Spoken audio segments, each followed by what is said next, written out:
మాకు తెలుసు. అనవసరంగా వాళ్ళకి హెల్ప్ చేస్తున్నాను అనుకుని నువ్వు రిస్క్ లో ఇరుకోకు.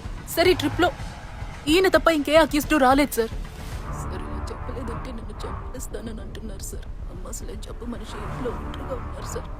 కాపాడండి. ఏయ్, ఫోన్ లో కరెక్ట్ గానే కదా మాట్లాడావు? ఇప్పుడు నీలో కొనుక్కుంటావే, వాళ్ళు ఎక్కడున్నారో చెప్పు. సార్ మీరేం మాట్లాడుతున్నారు సార్? ఈయన తప్ప నా కారులో ఇంకే అక్యూస్డ్ రాలేదు సార్. నాటకాలు ఆడుతున్నావా? కేసు బుక్ చేసి నేను లోపల తోస్తాను చూడు. సార్, ఫోన్ చేసి మీ ఐజీకి ఇన్ఫార్మ్ చేయండి. Okay sir. రౌండ్స్ లో ఉన్న వెహికల్స్ అన్ని అలర్ట్ గా ఉండాలి. ఆ గ్యాంగ్ ఎక్కడికి తప్పించుకోకూడదు. సార్ లేదు సార్, ప్లాన్ ప్రకారం కార్ కవర్డ్, కానీ ఆ గ్యాంగ్ కారులో లేదు సార్. అలాంటిదేం లేదు సార్, మీ ఆర్డర్ ప్రకారం కరెక్ట్ గా ఫాలో అయ్యాం. ఎక్కడ పొరపాటు జరిగిందో అర్థం కావట్లేదు సార్. అవును సార్, ఆ అమ్మాయి ఉంది సార్. గ్యాంగే missing sir. Sir okay sir, ఉంటాను సార్. ఏంటమ్మా?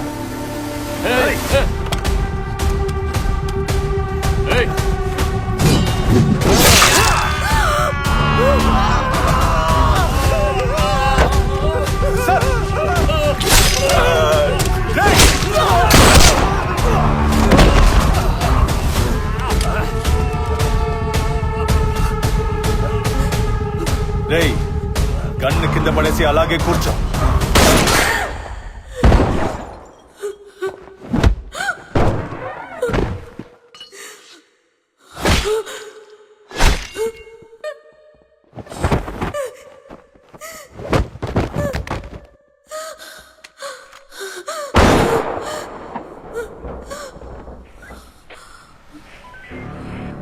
సార్, అక్యూస్ చేతిలోనూ గన్ ఉంది. స్పాట్ లో ఏం జరిగినా సరే ఆ గ్యాంగ్ లో ఉన్న వాళ్ళెవ్వరికీ ఏం కాకూడదు. సార్, పోలీస్ పబ్లిక్ లో ప్రాణాలు పోయేటప్పుడు ఆ అక్యూస్ ఎదురుగా చేతులు కట్టుకొని నిల్చోవాలా?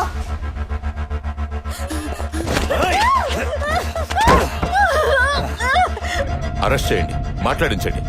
వాళ్ళ నోట్లోంచి వచ్చే ఒక్కో మాట ముఖ్యం. అంతకు మించి ఇంకేం జరగకూడదు.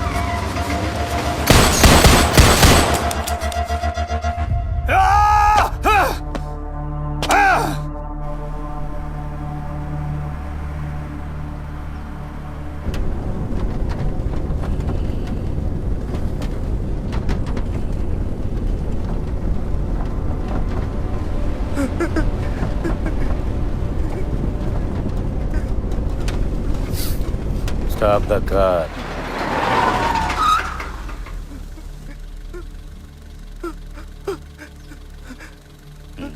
మ్యూజిక్ డైరెక్టర్, లే సీట్లో కూర్చో. Play music, Singh song.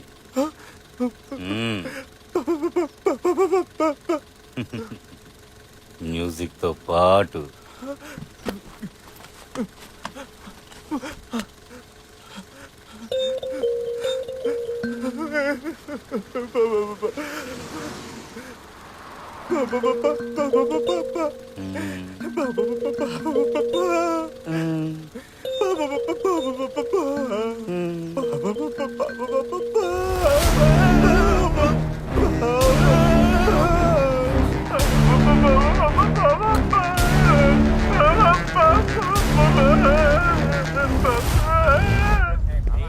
పెళ్లి ముహూర్తం పెట్టిన వ్యక్తి ఈ ఇంట్లోనే ఉన్నాడంటావా? రే బండోడా, నువ్వు తినేసి త్వరగా వెళ్ళు. రే, నీకు బొట్టెట్టి చెప్పాలా? త్వరగా కానివ్వండి.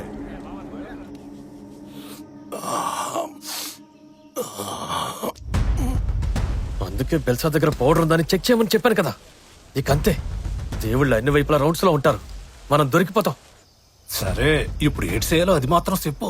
ఇక్కడ ఎలాంటి సమస్య లేదు. పెట్టిన ముహూర్తానికి పెళ్లి జరిపించేయచ్చు. కానీ సమస్య అంతా ఆ డ్రైవరు కూడా ఉన్నవాడు, వాళ్లే విట్నెస్. కేసులో బుక్ అయిపోతామన్నా.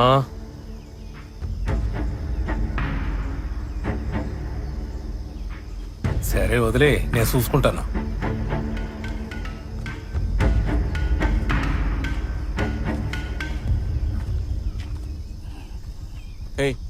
సార్, భాస్కర్ ఫోన్ చేశాడు.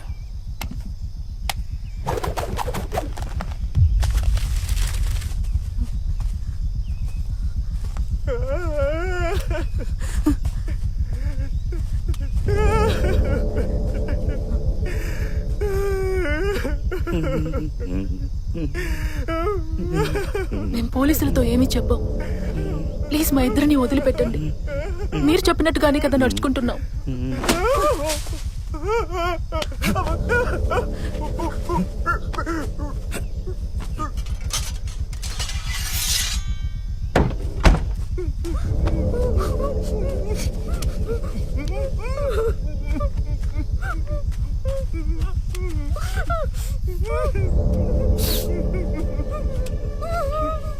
తెలిసేదన్నా, కాలిస్తే సౌండ్ వస్తుందన్నా.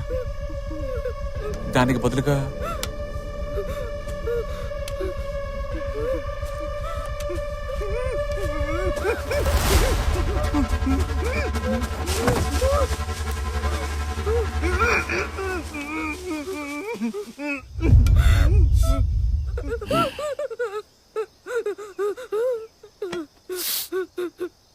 నా మైండ్ మారుతోంది.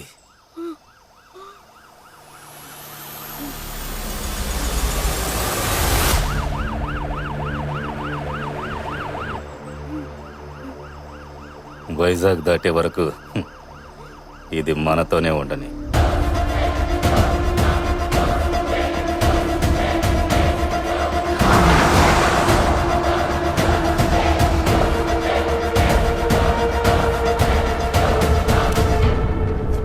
ఆర్కే బీచ్కి ఎంతసేపు అవుతుంది? ఇంకో 10 minutes. 5 నిమిషాల్లో వెళ్ళు. మరి మీరన్నట్టు 5 నిమిషాల్లో వెళ్ళలేం.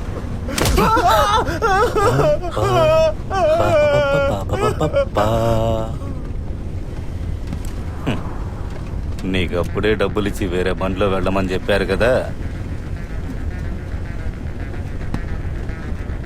కారు ఇంతే స్పీడ్ వెళుతుందా?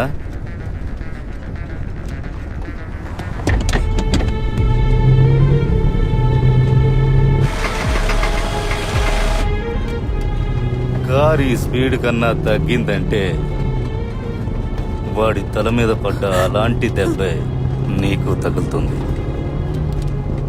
ఇప్పుడు 5 నిమిషాల్లో కారు వెళ్ళలేదంటే మళ్ళీ నా మైండ్ మారుద్ది.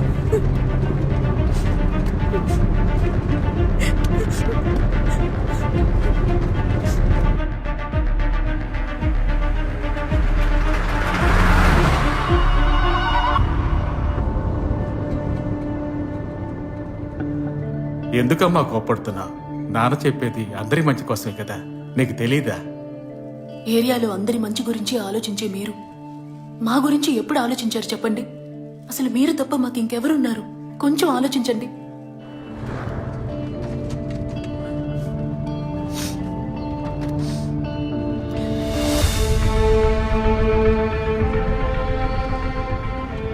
అసలు మీలాంటి వాళ్ళ వల్లే మా నాన్న చనిపోయారు.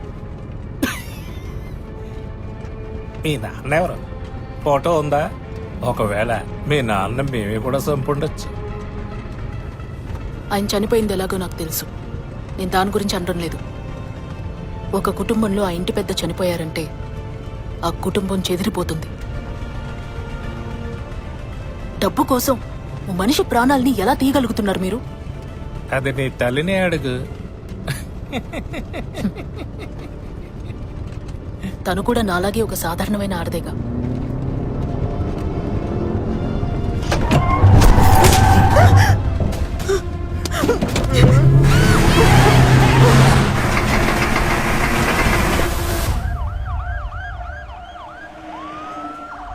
మీ ఆర్డర్లో ఏదో సంథింగ్ హైడ్ చేస్తున్నారు. అసలు మీ ప్లాన్ ఏంటో అర్థం కావట్లేదు. కానీ ఈ కేసుని మీ ఇష్టానికి లాగడం వల్ల ఇంకా ఎందరో చేస్తారో. నిజం తెలియకుండా ఇక కోఆపరేట్ చేయలేను. సింపుల్. మా అబ్బాయిని చంపిన వాళ్ళని అదే విధంగా చంపాలి.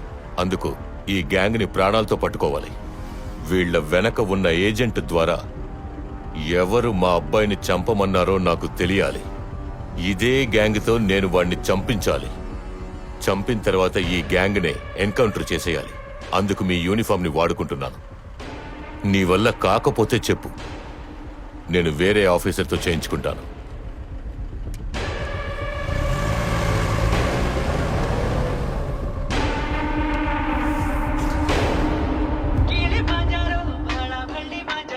కథ కళ్ళి మాంజారో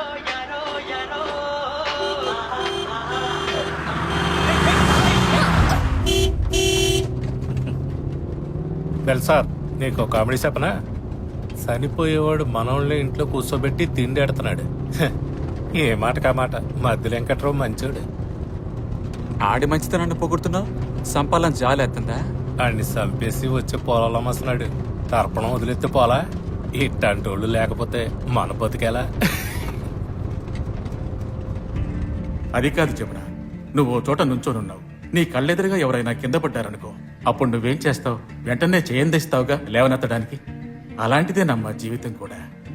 ఎవరినో వెతుక్కుంటూ వెళ్ళి మనం సాయం చేయలేకపోవచ్చు, కానీ మన చుట్టూ జరుగుతున్న దానికి మనం కూడా బాధ్యులమేగా. నేను చెప్పింది ఇప్పుడు నీకు అర్థం కాదమ్మా, ఏదో ఒక రోజు అవుతుంది.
స్పీడ్ లో కారుని కంట్రోల్ చేయలేకపోయాను.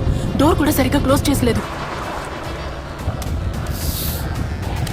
తెలుసు నీ మైండ్ మారుతోందని. అయ్యా, ఈ ఇంట్లోకి మమ్మల్ని దాటి ఒక్కడు అడిగట్లేడు. అవునయ్యా.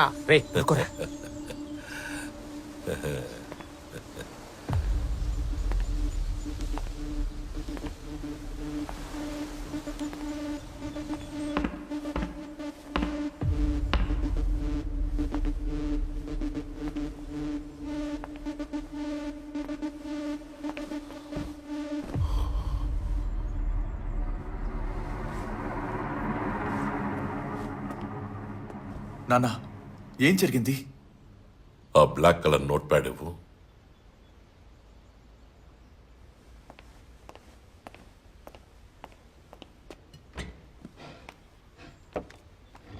అయ్యా, కాఫీ తీసుకుంటా. ఎందుకు వాడేమైనా తెలిసి చేశాడా?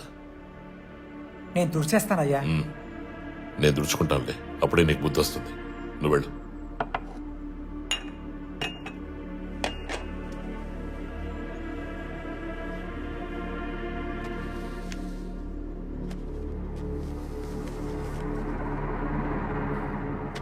నేను 3 సార్లు ఎమ్మెల్యేగా గెలిచిన అదే నియోజకవర్గంలో ఈ రోజు ఆ కార్తికేయ ఎమ్మెల్యే.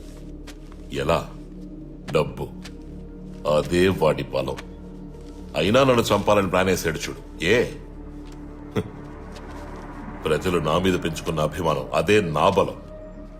నువ్వు రాజకీయాల్లోకి రావడం నాకు ఇష్టం లేదని అందరినీ నమ్మించానే. నువ్వు నాతో గొడవపడి నన్ను వదిలేసి వెళ్లిపోయి నిన్ను కౌన్సిల్ ఎలక్షన్ లో నించోబెట్టి నువ్వు గెలిచేట్టు చేసేనే. ఈ ప్రజలు నన్ను ప్రేమించినట్టే నిన్ను ప్రేమించాలనరా? అసలు ప్రజలంటే ఎవరు? ఎక్కడో దూరంగా ఒంటరిగా ఉన్న వాళ్లే కాదురా, మన ఇంటి కిచెన్ లో, తోటలో, బాత్రూమ్ లో ఉన్న వాళ్ళతో కలిపేరా ప్రజలంటే. వాళ్ళ దగ్గర నుంచి కష్టపడి వాళ్ళని మోసం చేసి లాక్కున్న పదవిరా ఇది. అది నీకే దక్కాలి. దాన్ని ఎవడో మధ్యలో వచ్చి ఎగరేసుకుపోతే నేను ఒప్పుకోను. దానికోసం ఏమైనా చేస్తానురా. ఇది కూడా నీకు అర్థం కాలేదనుకో. నేను కౌన్సిలర్ని చేసింది తప్పైపోతుందిరా.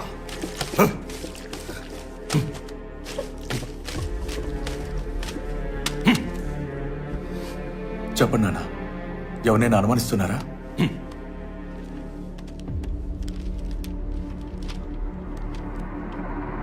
ఇదిగో ఈ నంబర్కి ఫోన్ చేయి.